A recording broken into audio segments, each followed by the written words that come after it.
Bienvenue dans Source diplomatique, le podcast au cœur de la diplomatie. Pour comprendre la fabrique de la diplomatie, Source diplomatique donne la parole à celles et ceux qui la font vivre. Des agentes et agents du ministère de l'Europe et des Affaires étrangères, mais aussi des invités extérieurs qui décryptent pour vous l'impact des grands enjeux de société sur l'action diplomatique. En 2014, la Suède frappe un grand coup. Elle lance la première diplomatie féministe. C'est une politique étrangère qui place les droits des femmes et l'égalité au cœur de toutes les décisions. À l'époque, cette approche suscite de vifs débats. Mais entre-temps, elle a inspiré une quinzaine de pays, dont la France, qui s'y est engagée dès 2019. 10 ans plus tard, alors que les discours conservateurs et anti-droit gagnent du terrain, la diplomatie féministe apparaît plus que jamais comme un levier de résistance. Son objectif n'est plus seulement de promouvoir les droits des femmes à l'international, mais aussi de les défendre face au recul observé un peu partout. Les 22 et 23 octobre se tiendra à Paris la conférence ministérielle des diplomaties féministes, l'occasion de faire le point sur les avancées et les stratégies mises en œuvre pour protéger ces droits dans un contexte international difficile. Alors, comment la diplomatie peut-elle servir d'arme contre le backlash conservateur ? Quels sont ses outils ? Quelle place accorde-t-elle aux acteurs et aux actrices de la société civile ? Pour en parler, j'ai le plaisir d'accueillir aujourd'hui Yasmine Jana, conseillère politique à la mission de la diplomatie féministe et de l'éducation au sein de la Direction générale de la mondialisation du ministère, spécialisée dans les questions de paix et de sécurité internationale. Thibaut Sanson, diplomate, ancien chef de service adjoint droits de l'homme à la représentation permanente de la France à l'ONU, conseiller politique en Afghanistan de 2017 à 2019 et aujourd'hui sous-directeur de l'Amérique du Sud au ministère.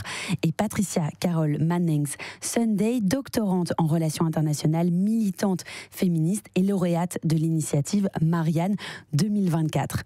Bonjour à tous les trois. Et bonjour à vous qui nous écoutez.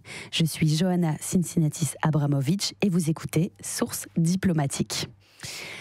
Avant de parler stratégie et conférences ministérielles, il convient de définir la diplomatie féministe. Alors je vous propose à ce sujet d'écouter Margot Wallström, ancienne ministre des Affaires étrangères suédoise à l'origine de ce concept.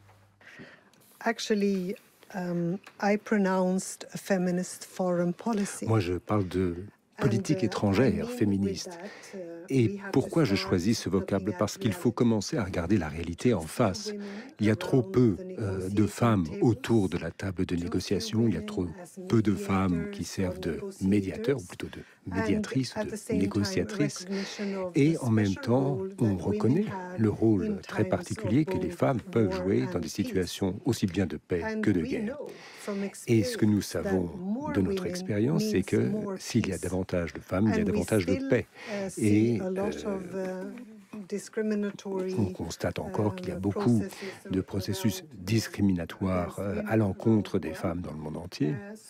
Et donc, il nous paraît nécessaire de servir de cette politique étrangère féministe comme véritable outil pour faire avancer les choses. Donc c'est une question de démocratie, mais en même temps, c'est un outil tout à fait pratique pour faire changer le monde.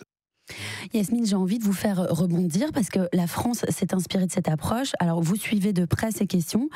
Comment la diplomatie féministe s'insère-t-elle très concrètement dans notre politique étrangère ? Bonjour et merci pour l'invitation. Je voudrais revenir effectivement sur cette adoption d'une diplomatie féministe de la France en 2019 qui a marqué un tournant absolument décisif. Simplement parce que un engagement qui s'est concrétisé par des actions majeures telles que le Forum Génération Égalité en 2021, qui était vraiment un point d'orgue pour la société civile féministe, pour les États engagés sur les questions des droits des femmes et de l'égalité de genre. Et aujourd'hui, c'est plus d'une quinzaine de pays qui ont endossé ce concept, ce paradigme. Et cette année, en 2025, qui marque un tournant, puisque la France a franchi une nouvelle étape en se dotant d'une stratégie internationale pour une diplomatie féministe. C'est un document cadre qui permet de tracer un peu la feuille de route des 5 prochaines années et qui définit comme ça les grandes orientations de la France et de cette politique. ça a été rappelé dans l'extrait qu'on vient d'entendre, c'est à la fois de maintenir nos engagements historiques en matière de droits à santé sexuelle et reproductive, de lutter contre les violences sexistes, c'est aussi de maintenir un soutien aux organisations de la société civile féministe qui défendent l'égalité de genre en France et à l'international. Mais c'est aussi de pouvoir marquer un temps fort en faisant des droits des femmes un enjeu géopolitique, en le rendant lisible comme un enjeu géopolitique. Et c'est là où s'opère ce changement, puisque c'est l'inscrire dans cette grande histoire des droits des femmes internationales, et c'est d'en faire un levier d'action, un moyen d'action dans nos relations diplomatiques. Que ce soit dans la prise en compte des domaines comme le commerce, la justice climatique, la gestion des crises humanitaires. C'est un pendant de toutes nos actions. On l'entendait dans un épisode de Sources diplomatiques consacré aux mots, dans lequel Delphine O parlait de diplomatie féministe comme d'une grille de lecture. C'est ça dont la France a besoin de se doter aussi, c'est-à-dire de comprendre qu'en fait nos politiques ont des conséquences directement, qu'elles soient culturelles, étrangères, à l'international, ont des conséquences ou climatiques, vous le disiez, sur la vie des femmes, et que ce prisme-là est nécessaire dans nos approches. Alors souvent, effectivement, c'est synonyme des droits des femmes, mais c'est aussi l'égalité de genre, c'est-à-dire comprendre comment la société fonctionne sous un prisme de genre. C'est aussi interroger le rôle des hommes, des garçons, pour une approche féministe, pour l'égalité de genre. Ça concerne absolument toute la société, avec au centre les droits des femmes et des filles, et dans tous nos domaines d'action. Donc effectivement, je parlais tout à l'heure du rôle de la France comme chef de file pour la diplomatie féministe à l'international, parce que il s'agit ici de consacrer la diplomatie féministe comme un levier du multilatéralisme. Et je m'entends, c'est-à-dire que souvent on parle des droits des femmes dans des enceintes internationales qui sont dédiées aux enjeux des droits des femmes. Je pense à la Commission sur le statut de la femme. Le sujet principal est le droit des femmes. Mais porter une diplomatie féministe en tant qu'État, c'est aussi l'inclure dans nos négociations diplomatiques sur d'autres sujets qui ne consacreraient pas les droits des femmes comme sujet principal. Donc effectivement, dans nos coopérations commerciales, dans les sujets de lutte contre la corruption, que ce soit à l'OTAN, que ce soit à l'OSCE, que ce soit à Vienne, que ce soit à Bruxelles, à la Commission européenne. Thibault, vous étiez diplomate avant même que la Suède ne lance le concept de diplomatie féministe. Puis vous avez travaillé à la mission permanente des Nations Unies en 2019 en tant qu'expert sur les sujets liés au genre, au moment où la France adoptait à son tour une diplomatie féministe. Avec le recul, est-ce que vous avez vu une évolution dans les pratiques ou les priorités diplomatiques à ces différentes étapes ? Oui, bon, je suis obligé de commencer par dire à quel point je suis honoré d'être entouré de championnes de la cause. Et effectivement, on a constaté vraiment une évolution très positive. Donc moi, j'ai commencé en 2011. Les droits des femmes étaient une priorité. La France a ratifié tous les instruments internationaux pertinents, avait un cadre législatif national très ambitieux, de bon niveau. Mais ça restait parfois un sujet niche. Donc au sein de la diplomatie, on était certaines personnes à maîtriser les tenants et les aboutissants, certaines personnes à promouvoir ce sujet, mais c'était parfois pris en compte avec d'autres thèmes et pas conçu comme étant vraiment prioritaire. Et donc très concrètement, à un moment, on voulait parler des droits des femmes à l'occasion d'un sommet avec des chefs d'État d'un certain continent, et quelqu'un a dit faisons ça avec les épouses des présidents. Donc c'était un peu renvoyé à finalement c'est un sujet de femmes, et donc ça peut être traité périphérique, et les vrais sujets paix et sécurité, on va le faire ailleurs. Et donc ça, c'est vraiment quelque chose qui a changé progressivement, qui a changé vraiment de façon décisive avec l'adoption d'une diplomatie féministe, puisque dans nos discussions au sein de la maison, il y a tout cet enjeu autour des langages. Donc je ne sais pas si tout le monde a regardé la BD Quai d'Orsay, mais on travaille beaucoup l'administration pour produire les langages qui sont en fait les positions de la France, les positions qu'on défend à l'international. Et donc, dans cette négociation interne pour définir quelle va être la position de la France, on doit expliquer, sur ce sujet, il faut parler des droits des femmes. Sur l'Afghanistan, il faut dire que les droits des femmes, c'est un sujet central. Et donc, dans cette discussion, de pouvoir dire, le ministre l'a dit, finalement, c'est un peu échec et mat, mic drop. On a un argument d'autorité supplémentaire pour obtenir la prise en compte de nos sujets. Donc, d'avoir une diplomatie féministe qui est adoptée, qui est prise en compte, qui ensuite devient une stratégie, ce sont des éléments qui nous aident pour porter ces sujets à l'ensemble des niveaux. Et vous parliez du langage, on sait que si on ne nomme pas un phénomène, il n'existe pas et on ne peut pas lutter contre. Merci pour cette première introduction. Patricia, vous êtes doctorante en relations internationales. Vous mettez d'ailleurs ces connaissances au service de la défense des droits des femmes, notamment au Cameroun. Est-ce que vous pouvez nous en dire un peu plus sur votre engagement et sur les actions concrètes que vous menez ?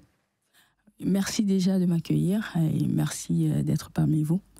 Je suis doctorante en relations internationales et diplomatie et j'aimerais d'abord commencer le pourquoi je me suis aventurée dans cette lancée, dans ce domaine, parce qu'il faut savoir que de prime abord, je suis spécialiste en santé publique. J'ai travaillé pendant plusieurs années en tant que spécialiste dans les questions de VIH, paludisme et tuberculose. Mais durant l'exercice de mes fonctions, j'ai fait plusieurs années de mon cursus universitaire dans la région, ou bien les régions en crise actuellement au Cameroun. Malheureusement, c'est pas trop connu, mais je pense je vais un peu en parler par rapport à ma participation à l'initiative Marianne. Au jour d'aujourd'hui, quand même, cette crise est un peu plus connue qu'avant. Justement, j'ai commencé mon engagement face, n'est-ce pas, à ce que j'ai entendu, ce que j'ai vécu, n'est-ce pas, dans ma période universitaire. Lorsque j'étais à ma dernière année, il y a eu des séparatistes ou bien des belligérants qui ont commencé la guerre, les deux belligérants, c'est-à-dire les séparatistes et, n'est-ce pas, les forces armées, qui ont commencé par une grève au niveau de l'établissement ou bien de l'amphi où j'étais en train de composer. Donc, heureusement, j'ai pu terminer mon cursus universitaire et en sortant, n'est-ce pas, de l'université, la crise a réellement commencé. Donc, en sortant, j'avais déjà laissé les prémices de la crise parce que ça commence en tant que grève. Mais maintenant, j'ai continué mon master dans une autre région qui n'est pas forcément affectée par la crise, bien sûr. C'est là que vous débutez votre engagement ? Oui, c'est là où je débute mon engagement. Et justement, avec cette attache que j'ai avec ces régions, j'ai rencontré plusieurs personnes ressortissant de cette région et je me suis dit, qu'est-ce que je peux faire ? Voilà, c'est là où j'ai créé mon association, Girls Empowerment for Leadership Association. Donc là, vous intégrez le genre dans votre travail qui était d'abord consacré à la santé publique ? À la santé publique, mais non, parce qu'il fallait sensibiliser les jeunes filles et tout contre les VBG et, n'est-ce pas, le VIH qui est très, très lié. Mais non, justement, il fallait maintenant que je comprenne pourquoi, parce que j'ai rencontré des jeunes filles de 14 ans qui se donnaient à la prostitution. Et ces jeunes filles étaient ressortissantes de la crise anglophone. Et il fallait que je comprenne pourquoi cela. Et me suis entretenue avec elles. Et c'est là où j'ai décidé que je voudrais les aider encore plus de façon factuelle. J'ai donc organisé une soirée caritative pour pouvoir lever les fonds afin d'aider ces jeunes filles à retourner à l'école pour certaines qui voulaient et à créer des activités génératrices de revenus pour d'autres filles qui voulaient plus forcément aller à l'école. Mais c'était pas suffisant. Il fallait que je fasse plus parce que je n'avais pas encore créé l'association. C'est après cet événement que j'ai créé mon association. Mais jusque-là, je ressentais qu'il y avait toujours un besoin. Un angle mort. Voilà, un angle mort. Je n'avais pas le lexique qu'il fallait pour pouvoir, n'est-ce pas, intervenir au niveau international parce que la lutte ne se limitait pas uniquement au niveau local. Il fallait passer au-delà. Et c'est où j'ai décidé de faire un doctorat en relations internationales et diplomatie qui m'aide aujourd'hui, n'est-ce pas, à porter plus haut grâce à non seulement les activités que je mène sur le terrain et je peux utiliser ces activités, les personnes que je rencontre, les voix que je rencontre, pas uniquement, parce qu'habituellement, on a tendance à réduire, n'est-ce pas, ces voix aux indicateurs, aux chiffres, aux statistiques, parce qu'en réalité, on ne les voit pas. contrairement à ce que je vois sur le terrain. Je les vois, c'est des voix. Et maintenant, j'utilise ces voix pour pouvoir porter plus haut, n'est-ce pas, mon engagement. Et c'est pour ça qu'aujourd'hui, j'utilise parfaitement, n'est-ce pas, la relation internationale, les relations internationales que j'ai fait durant mes études, mon cursus. Et on verra par la suite comment je l'utilise parfaitement pour pouvoir... On va en reparler, oui. Ouais. Yasmine, dans des contextes de crise comme celui du Cameroun, comment la diplomatie féministe, elle peut agir concrètement pour appuyer ces initiatives locales et faire avancer l'égalité entre hommes et femmes? C'est une question qu'on a débattue en interne dans la construction de la stratégie et on en a fait une des priorités de ce cadre où on inscrit réellement une approche féministe dans nos efforts de paix et de sécurité internationale. Ça passe évidemment par des actions concrètes. Je pense au Fonds de soutien aux organisations féministes qui fait aujourd'hui de la France le premier bailleur international de soutien aux organisations féministes, y compris dans des contextes de guerre, de crise humanitaire, et qui appuie directement... 250 millions d'euros à 150 organisations, c'est ça ? 75 pays dans 1500, dont 1500 organisations, 250 millions d'euros. Okay. Ce qui fait de la France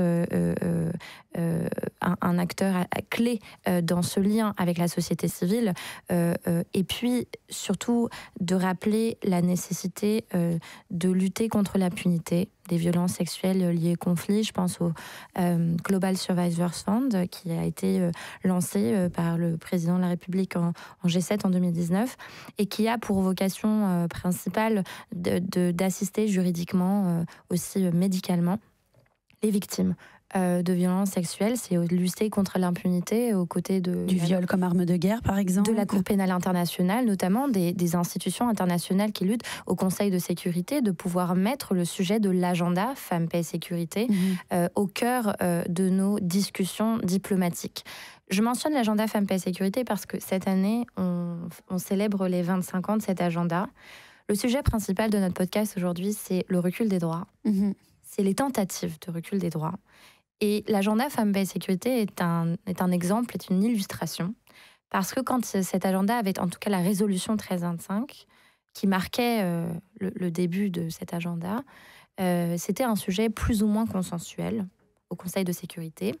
Et vous voyez que des millions bougeaient. Et on voit au fur et à mesure, aujourd'hui en particulier, qu'il devient la cible de remise en question, alors que c'est un cadre qui a été adopté il y a 25 ans.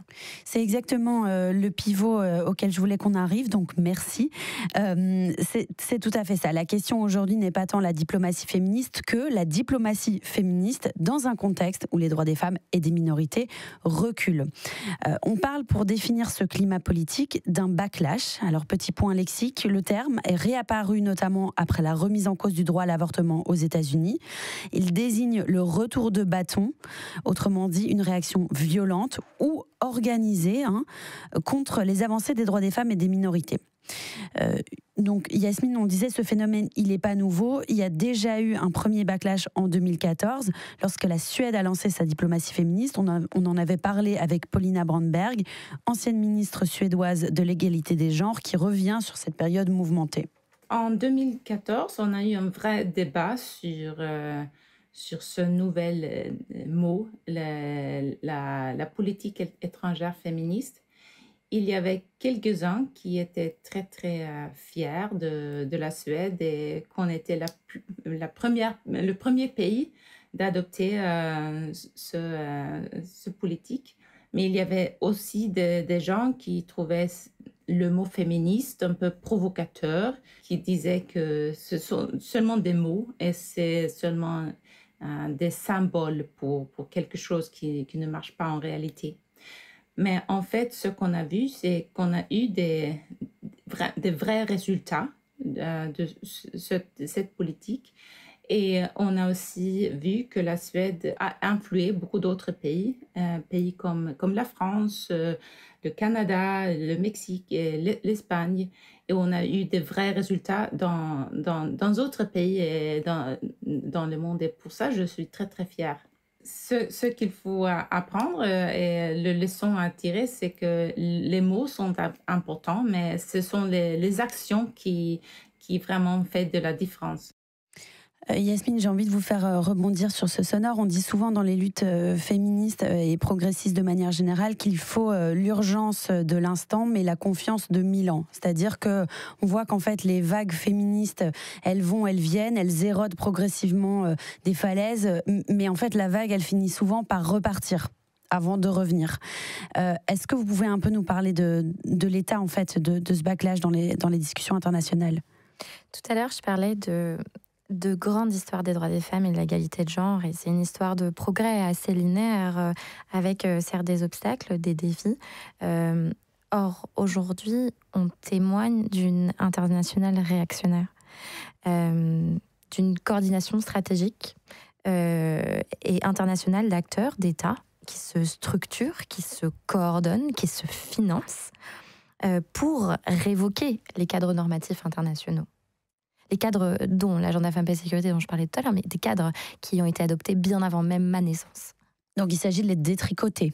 Il s'agit de les détricoter. Et c'est concrètement, quand nous sommes assis en salle de négociation, ce sont des termes comme égalité de genre, lutte contre les violences fondées sur le genre, droit et santé sexuelle et reproductive, voire même, on peut dire aujourd'hui, autonomisation économique des femmes, le terme femme est remis en question, et supprimé, et attaqué et supprimé des textes internationaux que les États négocient ou qu'ils apparaissent. Où c'est pas un détail textuel.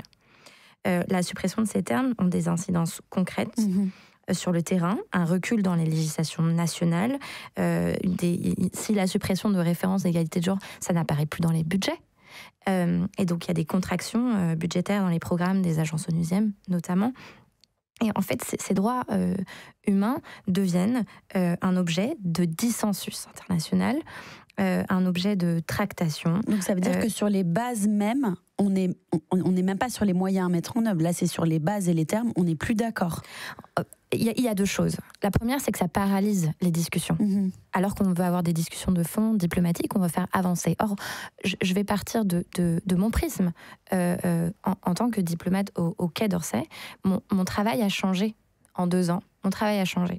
Aujourd'hui, il ne s'agit plus, au Quai d'Orsay, il ne s'agit plus, dans nos discussions internationales, dans les enceintes multilatérales, de faire évoluer le langage agréé dont on parle, le verbatim. Il s'agit de le défendre, de maintenir les acquis. Donc en fait, on est acculé, on est en posture de réaction par rapport à une posture de création ou de proactivité. On est en posture de rempart. On est, nous, au niveau de l'administration, les derniers remparts, les négociateurs diplomatiques sont les derniers remparts. Et à notre échelle, il s'agit effectivement plus de faire évoluer le corpus, mais de maintenir les acquis. Et maintenir les acquis, c'est-à-dire de porter avec ambition, avec force, et pour la France de dire que c'est une diplomatie féministe que nous portons. C'est de défendre nos droits et de ne pas rougir des valeurs que l'on porte. Thibaut, à propos de ce backlash, est-ce que vous l'avez aussi observé sur le terrain à travers votre expérience ? On l'observe partout. Donc j'étais au Brésil au moment d'une crise politique autour de 2014 et il y avait beaucoup de violences politiques contre la présidente. Donc c'est un langage misogyne, Dilma Rousseff, un langage misogyne décomplexé. Ce sont des attaques contre les femmes qui s'engagent en politique ou qui prennent la voix finalement. Il y a même des défenseurs des droits qui ont été assassinés au Brésil, Marielle Franco. Donc il y a eu ce contexte qu'on observe finalement partout au Brésil. J'étais en Afghanistan sur une échelle beaucoup plus intense, mais pareil, une réaction ou même un refus de toute avancée, même minimale, sur le sujet des droits des femmes et des filles. Et ensuite, avec le point culminant aux Nations Unies, où depuis 1945, on était sur cette tendance positive, avec en 1945 la Charte des Nations Unies qui consacre l'égalité, la Déclaration universelle des droits de l'homme qui consacre aussi l'égalité, ensuite l'adoption des conventions de lutte contre la discrimination à l'égard des femmes. Donc on avait ces avancées. Un peu, vous utilisiez la métaphore des vagues, on était sur une sédimentation positive en fait. À chaque fois on rajoutait une petite couche, il y avait des moments où on ne pouvait plus avancer, donc on défendait, mais ensuite on pouvait repartir de l'avant. Et là, depuis une dizaine d'années, on voit que la réaction est beaucoup plus décomplexée, allante. Elle forme des alliances étrange, contre nature, entre des grandes démocraties avec lesquelles on est allié un jour, et puis un autre jour, elles vont s'allier avec des pays beaucoup plus conservateurs sur l'ensemble de ces sujets. Donc on subit, mais on subit de manière lucide, et donc on réagit. Donc on a adopté une diplomatie féministe. On rejoint ce que disait la ministre suédoise, c'est-à-dire on est sur une logique de mots, mais derrière, on veut qu'il y ait une cohérence et un alignement entre les mots et les actes, les mots et les actions. Et que ce que dit le président un jour, ce que dit le ministre, finalement, ça se décline à tous les niveaux, au niveau de l'administration, au niveau de l'Union européenne, puisque c'est aussi des sujets qu'on débat à 27, au niveau multilatéral, aux Nations Unies, au Conseil de l'Europe, et ensuite sur le terrain. Et donc le travail de la diplomatie française, le travail de la diplomatie féministe, c'est de créer cette cohérence, cet alignement entre un principe, une doctrine, une diplomatie féministe et des effets concrets pour les femmes et les filles du monde entier. Patricia, j'ai aussi envie d'entendre votre retour sur ce retour de bâton. Vous l'observez au Cameroun sur le terrain ? Oui, justement, je voudrais segmenté en plusieurs niveaux, à plusieurs étapes, parce que le backlash, on le ressent. Hein. On ressent au niveau d'abord local, ensuite national, régional et international. Au niveau local, il faut déjà savoir, je veux remettre un contexte. Déjà, j'accompagne les jeunes filles et les femmes victimes de violences sexuelles en situation de conflit, c'est-à-dire principalement les ressortissants des zones en conflit, n'est-ce pas, dans leur communauté d'accueil ou bien communauté haute.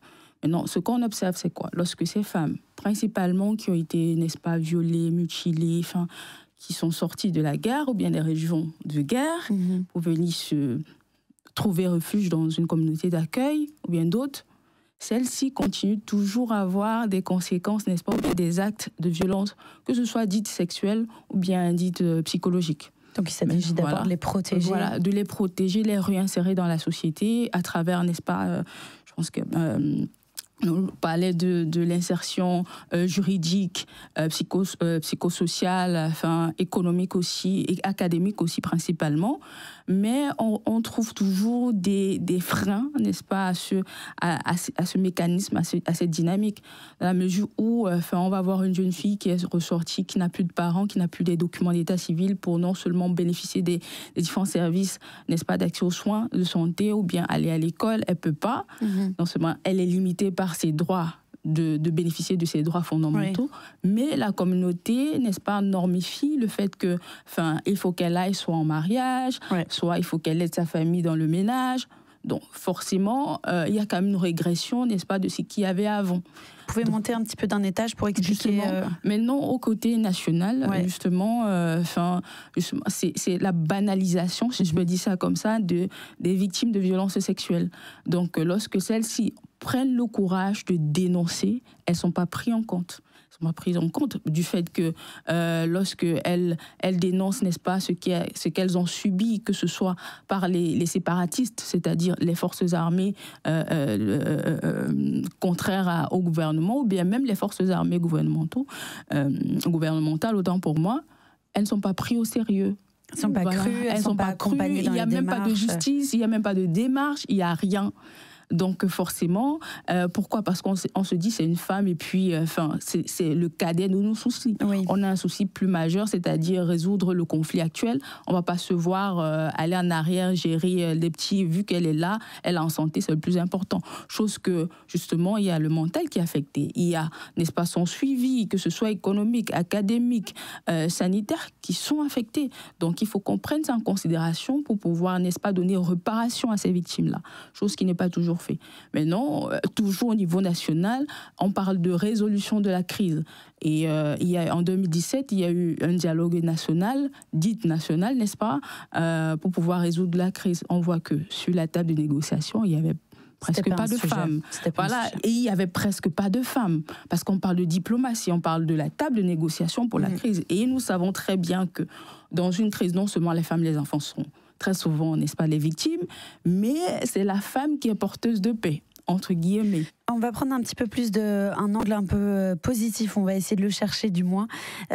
Yasmine, est-ce que vous, vous avez été témoin d'avancées concrètes sur ces questions? Alors, évidemment, et heureusement, c'est ce qui nous permet tous les matins de pouvoir aller au Quai d'Orsay et de continuer à porter la diplomatie féministe parce qu'on y croit et que le disait tout à l'heure Thibaut, on a besoin de voir des données d'impact sur le terrain. J'ai parlé tout à l'heure du Fonds de soutien aux organisations féministes, qui est une initiative emblématique de la France. Il y a aussi, on n'en a pas encore parlé, donc je trouve intéressant de pouvoir parler du laboratoire pour les droits des femmes en ligne, qui est une initiative qui a été lancée par la France, qui est la première plateforme sur le sujet des cyberviolences sexistes et qui a pour objectif de prévenir, de lutter contre les stéréotypes, contre les violences dans l'espace numérique. Il faut bien comprendre qu'il y a un continuum réel entre ce qui se passe dans la vie des femmes, des défenseurs des droits humains, et on le sait et on le voit, on a l'occasion d'avoir une personnalité à notre table et qui témoigne aussi de ce continuum aussi pernicieux puisqu'il vient être en miroir dans l'espace numérique. La France, donc, promeut cette approche aussi dans l'environnement numérique et qui permet aussi de faire écho à tout le débat qu'on peut avoir au niveau national de prévention. Je pense à la constitutionnalisation de l'IVG, évidemment, qui a un écho au recul qu'il y a eu aux États-Unis. Et puis, dans les enceintes multilatérales, je pense que c'est important parce que c'est aussi concret de bâtir des alliances solides. Ici, je pense au groupe des diplomaties féministes à New York, aux Nations Unies, un groupe d'États qui se sont rejoints, qui se sont unis des pays du Nord, des pays du Sud, pour promouvoir justement une diplomatie féministe dans les enceintes multilatérales. On appelle ça le groupe FFP+. Aujourd'hui, on compte une vingtaine de pays. Cette année, avec la Colombie, on a repris la coprésidence. Pourquoi on appelle ça FFP+? Feminist Foreign Policy Plus Group. Super. Donc le groupe des diplomaties féministes, et qui a vraiment une traduction concrète de la façon dont les pays peuvent s'organiser, mais être aussi dans une diplomatie d'action, de coalition. Ce sont des éléments concrets. À notre échelle, en tant que diplomate, c'est de faire en sorte, justement, je le mentionnais tout à l'heure, de garantir, par exemple, la ratification de droit international. Je pense à la Convention d'Istanbul du Conseil de l'Europe, qui est un cadre normatif extrêmement important de lutte contre les violences. Et la France mène des démarches auprès de d'autres pays pour une ratification universelle. Et ça, ce sont des instruments, ce sont des leviers très concrets de la façon dont la diplomatie féministe se décline. Patricia, vous en avez parlé en début d'émission de l'initiative Marianne, dont vous avez été la lauréate en 2024. Donc, c'est un programme qui accompagne et soutient les défenseuses et défenseurs des droits humains dans leur combat. Qu'est-ce qu'elle vous a apporté, cette expérience, en tant que militante féministe ? Déjà, beaucoup. Déjà, je prends cette occasion pour remercier le président Macron d'avoir lancé cette initiative et le MEAE de nous avoir accompagnés pendant tout le processus du programme. Et j'ai bénéficié, n'est-ce pas, d'une formation accentuée en gestion de projet, n'est-ce pas, en plaidoyer, dans même la mise en réseau qui m'a beaucoup servi. Et grâce à l'initiative Marianne, j'ai pu rencontrer le haut-commissaire des Nations Unies pour les droits de l'homme, Volker Turk, où j'ai fait un plaidoyer pour ce qui se passe au Cameroun, parce que, comme je vous l'ai dit, c'est un conflit qui est très peu médiatisé, on parle très peu de ce conflit sur la table des négociations, et même au Conseil sécuritaire, on parle presque pas, parce que le positionnement, n'est-ce pas, de l'État camerounais, non seulement ne permet pas, n'est-ce pas, que d'autres États, ou bien même la communauté internationale puissent s'y intéresser, mais aussi, je pense aussi, il y a un manque de volonté de la communauté internationale à pouvoir aussi s'y intéresser. Mais grâce à l'initiative Marianne, j'ai pu porter plus haut les voix des femmes sur le terrain qui subissent les violences sexuelles, mais qui subissent aussi toute autre sorte d'atrocité. Et Donc, comme je vous disais, j'ai pu m'entretenir avec Volker Turk et grâce à mon entretien avec lui, il a pu faire une descente au Cameroun où il a laissé des recommandations fortes à l'État camerounais pour pouvoir prendre en considération non seulement les violations des droits de l'homme, mais aussi les violations qui sont faites aux femmes au Cameroun. Nous espérons, n'est-ce pas, parce que vous savez, l'État est souverain, mais nous espérons néanmoins que l'État camerounais va prendre en considération toutes les recommandations que les Nations Unies pour les droits de l'homme ont émises à leur encontre. Maintenant, il faut savoir que le Cameroun est en pleine période électorale. Déjà le 12 octobre Encore passé. Encore une façon de repousser l'agenda des droits des femmes. Justement. Donc, mais aussi, ça m'a donné un très grand répertoire, très grand agenda, n'est-ce pas, avec que ce soit les représentants diplomatiques de la France, voilà, comme vous pouvez le voir, que ce soit avec l'État français, même l'État européen en général. Enfin, ça m'a donné quand même un ancrage pour mon plaidoyer au niveau international. J'ai eu beaucoup de succès, il y a eu beaucoup de changements, il y a eu beaucoup de conscientisation, n'est-ce pas, de la communauté internationale, mais il y a aussi beaucoup de représailles vis-à-vis de ma personne, raison pour laquelle je suis là en France au jour d'aujourd'hui. Oui, et vous en parliez, Yasmine, les femmes sont particulièrement victimes de cyberharcèlement. C'est vraiment un nouveau sujet à ouvrir, en particulier les femmes racisées. Et la vie réelle et la vie numérique ne forment qu'une. Merci d'en avoir parlé aussi, Patricia. Alors, on a posé la même question à une autre lauréate de l'initiative Marianne, Roshna Khalid. C'est la première femme journaliste télé dans le nord de l'Afghanistan. Elle est militante pour les droits des femmes et réfugiée en France depuis 2021, elle aussi. Nous l'avons eue par téléphone et son fils Ahmad a bien voulu traduire les propos de sa mère. La diplomatie féministe signifie aborder le monde avec une perspective plus humaine, où règne l'égalité, la justice et une paix durable. Une personne peut être un acteur réel de la diplomatie, même si elle ne fait pas partie du gouvernement. Un homme aussi peut être féministe. Par exemple, il peut acquérir des connaissances dans les domaines du féminisme, des relations internationales, des droits de l'homme et de la politique mondiale. Participer à des activités civiques et des organisationnelles, s'engager dans des travaux de recherche et des activités médiatiques, faire de réseautage, rejoindre des institutions au niveau régional et mondial et produire des contenus. On peut affirmer que les campagnes féministes ont joué un rôle crucial dans l'histoire de l'autonomisation des femmes. Le gouvernement peut soutenir les féministes et les mouvements égalitaristes à 3 niveaux. Un niveau légal et politique. Le gouvernement doit créer un cadre juridique et institutionnel. Au niveau des ressources, le gouvernement doit apporter un soutien financier, éducatif et institutionnel aux femmes et aux féministes pour mieux mettre en œuvre leurs programmes. Au niveau culturel et social aussi, le gouvernement doit faire évoluer la culture publique vers le respect des femmes et l'égalité. Thibault, entre 2017 et 2019, vous étiez conseiller politique en Afghanistan. Dans quelle mesure les droits des femmes et la diplomatie féministe guidaient-ils vos actions? Et comment est-ce que cette approche se met en place aussi au quotidien sur le terrain? C'est au cœur de notre action, de notre présence. Et quand on va en Afghanistan, quand on voit les images, on ne peut pas être insensible à ce qu'on voit. Et ce qu'on voit, c'est une ségrégation de genre. On voit des femmes en burqa, des femmes qui sont enfermées dans un rôle qu'on leur assigne, qui sont interdites de l'espace public. On ne peut même pas les côtoyer, en fait. Et donc, c'est quelque chose qui nous marque. C'est une expérience bouleversante. Ça a été un moment très ambivalent, puisque c'était à la fois un moment d'espoir, puisqu'on voyait que depuis la chute des talibans en 2001, au moment où j'y étais en 2017-2019, il y avait eu des avancées concrètes. Donc on avait des femmes journalistes. J'ai rencontré une femme qui était pilote d'avion de chasse.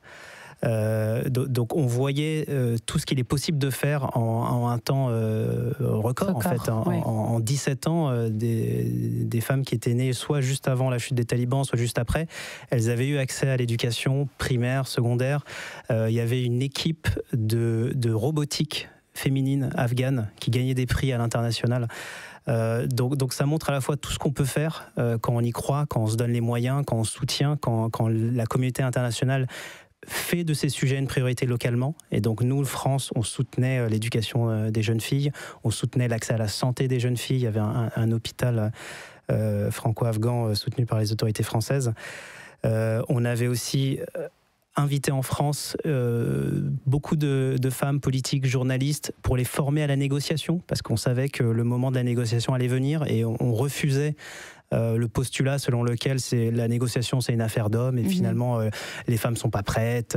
Donc non, on disait c'est un postulat, c'est un mensonge, et donc les viviers existent, il faut juste les préparer, les former pour que le moment venu elles soient en position de négocier en face des talibans et de porter les sujets qui concernent la moitié de la population là-bas. Et finalement notre universel commun. On ne peut pas vivre dans un monde dans lequel, dans certaines parties, parce que né femme, on ne peut pas aller à l'école à partir de 12 ans. Enfin, donc c'était ce moment un peu d'optimisme qui a été sévèrement déçu par le retour des talibans en 2021. Et c'est quelque chose qui nous rappelle finalement la citation de Simone de Beauvoir, c'est-à-dire que ces droits ne sont jamais acquis. Jamais. Il faudra toujours rester prudente. Toujours prudent, sur le qui-vive, vigilant. N'importe quelle crise pourra servir de prétexte, de motif pour revenir en arrière. Et donc c'est quelque chose qui nous oblige. Et aujourd'hui, en tant que diplomate français, mais je pense partout dans le monde, on doit toujours avoir une pensée pour ces filles afghanes qui ne peuvent plus aller à l'école, et que ça nous inspire dans tout ce qu'on fait à Paris, à New York, sur le terrain, et de voir que là où on peut, faisons de notre mieux pour soutenir les femmes et les filles, les organisations sur le terrain, les autorités locales lorsqu'il y a un espace pour aller de l'avant et pour permettre d'arriver à un moment d'une égalité pas toujours parfaite. L'Afghanistan, c'est aussi un rappel que entre la France, la Suède, les diplomaties féministes, la Colombie, le Mexique et certains pays, oui, il y a un spectre, il y a un nuancier. Et notre travail, c'est de décliner cette diplomatie féministe qui est un fil d'or extraordinaire. Mais comment est-ce qu'on l'adapte à la réalité de chaque pays? Et donc ça, c'est le travail des diplomates sur place, des ambassades, des ambassadeurs et des ambassadrices, de se dire comment est-ce que je décline, comment est-ce que je rends opérationnel une belle priorité pour que, même si on avance par petits pas, on arrive à changer le quotidien pour les femmes et les filles dans le pays dans lequel ils sont en ce moment. C'est le principe donc d'adapter ses politiques à la réalité. Alors la nôtre aujourd'hui et dans quelques temps, c'est la conférence ministérielle des diplomaties féministes. Ça, c'est l'actualité. Elle aura lieu les 22 et 23 octobre ici à Paris. Yasmine, on attend quoi de cette mobilisation? Alors, c'est la 4e édition. Cette conférence des diplomaties féministes, elle a succédé à l'Allemagne en 2022, s'en est suivi les Pays-Bas en 2023 et puis le Mexique en 2024. Elle envoie un signal fort, on en a parlé tout au long de cette émission. On fait face à des menaces de tentatives de recul, on fait face à une remise en cause du multilatéralisme, on fait face à des coupures budgétaires au niveau international, et nous voulons faire de cette conférence un moment décisif, un moment d'une mobilisation internationale et prouver qu'elle existe et qu'elle ne reculera pas face aux offensives contre l'égalité de genre. Donc c'est de faire de la diplomatie féministe cet enjeu géopolitique, de le remettre au cœur du débat international, de faire des droits des femmes et l'égalité de genre une des grandes priorités de la communauté internationale, mais aussi d'être en capacité à Paris pour que la France puisse entraîner dans son sillage un cercle de pays volontaires. Et de pouvoir élargir cette coalition et de faire entrer des pays qui n'auraient pas encore adopté officiellement une politique étrangère féministe, mais qui font partie des champions au niveau international. Je peux dire au nom du Quai d'Orsay qu'on est ravis et qu'on est fiers de pouvoir attendre 400 à 500 participants, dont une vingtaine de délégations de pays du côté des affaires étrangères. Et on peut s'en féliciter parce qu'on crée un précédent pour les prochaines conférences. Et qu'est-ce qui serait une mini-victoire ?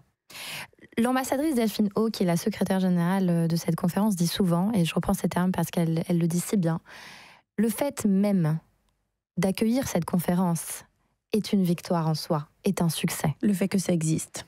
Car dans les temps actuels, dans ce à quoi on est confronté au niveau international, de pouvoir, avec ambition, porter une conférence au niveau des ministres des Affaires étrangères et de pouvoir inviter à la fois des États, mais des organisations internationales, la recherche, la société civile, nos partenaires, et d'envoyer ce symbole, de permettre à cette conférence de signaler que la diplomatie féministe reste une priorité de la communauté internationale, est un succès en soi. Merci de porter ces combats en tout cas. Merci beaucoup à tous les trois pour ces échanges riches et inspirants. Pour celles et ceux d'entre vous qui souhaitent aller plus loin, un épisode de la série Les mots, produite par Source Diplomatique, revient plus en détail sur le concept de diplomatie féministe. Je suis Johanna Cincinnatis-Abramovic et vous avez écouté la diplomatie féministe face au backlash conservateur. Retrouvez Source Diplomatique, le podcast de la diplomatie française, sur toutes les plateformes d'écoute.